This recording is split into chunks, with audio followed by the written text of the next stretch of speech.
Dans la rubrique Sens et repères d'aujourd'hui, j'aimerais revenir sur une précédente vidéo de Sens et repères qui portait sur l'entretien de recadrage en logique entretien d'amélioration.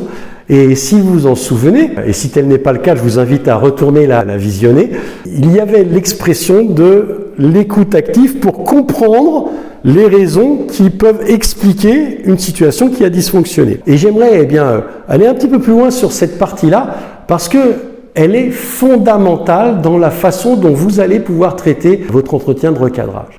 Est-ce que dans la façon dont votre interlocuteur répond ou donne des explications sur l'existence de cette situation, vous y voyez plutôt des éléments qui pourraient être connectés à une dimension d'erreur ou au contraire des éléments connectés à une dimension de faute. Et ça pose immédiatement la question, qu'est-ce qui distingue l'erreur de la faute? Alors arrêtons-nous un instant sur cette partie-là. Une erreur, c'est la méconnaissance des règles ou d'un sujet par une personne à qui on a demandé d'exécuter une tâche. Et j'ai envie de dire, vous équipez votre enfant pour la première fois d'une paire de chaussures de foot avec crampons, vous lui expliquez pas qu'il faut qu'il fasse extrêmement attention quand il va aller jouer sur le terrain de foot pour la première fois avec ses petits camarades, et si malencontreusement, à un moment, il piétine un de ses petits camarades et qu'il y a un drame, il sera plus dans l'erreur parce qu'on lui a pas dit « fais extrêmement attention ». Là où au contraire, la faute, c'est une problématique de non-respect des règles du sujet. Alors, il y a peut-être des gens qui aiment le football derrière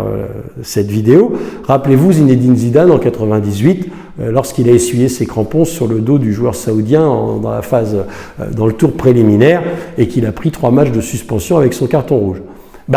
Oui, mais le problème c'est que Zidane, il connaissait la règle.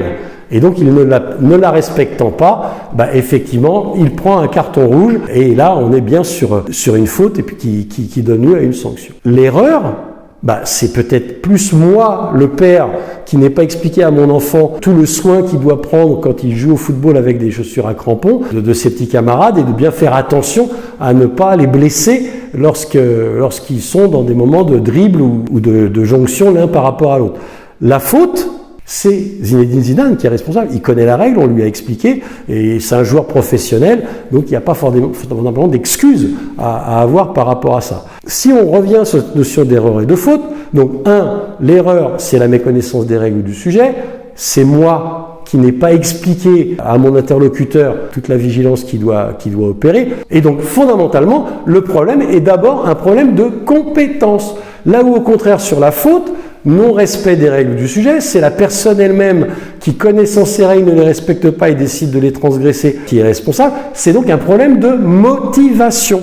L'erreur, c'est un problème de compétence, la faute, c'est un problème de motivation. Comment on résout une erreur? Par de l'information ou de la formation. Comment on résout une faute? Par un recadrage, voire une sanction quand cela est nécessaire.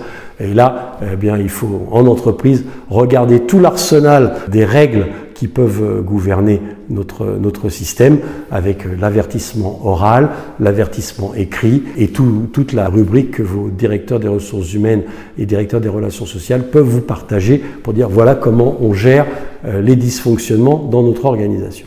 Alors ça amène une autre dimension, c'est que si vous vous souvenez, quand on a parlé du recadrage, on disait à la fin, l'essentiel c'est le contrôle, et ce contrôle, il doit nous permettre de visualiser si effectivement la personne a vraiment pris la mesure de la situation, que ce soit une erreur ou que ce soit une faute. Vous ne la traiterez pas de la même façon. Effectivement, si vous réalisez qu'il y a plutôt une dimension erreur, il faudra en prendre une partie de la responsabilité pour vous-même et donc dans le traitement avoir cette vigilance et cette humilité. Si c'est une faute, ne pas non plus être dans la volonté absolument de lui taper sur la tête, mais vraiment dans la volonté de renouer avec le standard et la performance. Mais dans tous les cas de figure, si à un moment vous exercez votre contrôle, d'abord, vous assurez que est-ce qu'effectivement la personne est revenue dans la bonne direction, et ça donne lieu à félicitations. Si tel n'est pas le cas, vous serez amené à graduer votre prise de position managériale pour traiter la prolongation et l'ancrage dans la durée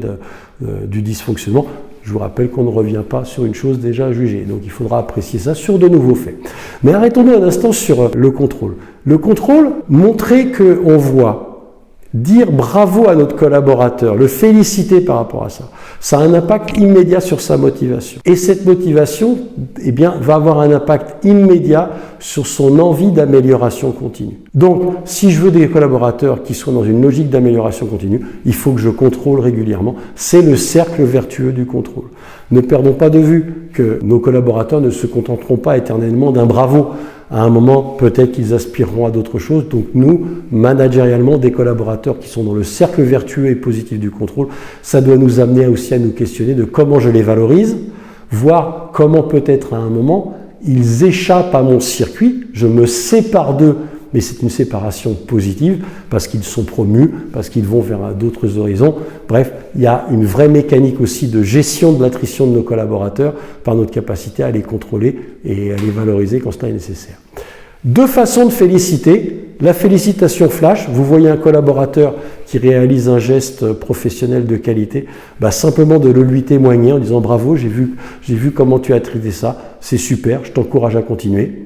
Ça a un impact énorme sur sa motivation parce qu'il voit que son patron observe les choses et ne se contente pas de dire ce qui ne va pas, mais aussi ce qui va.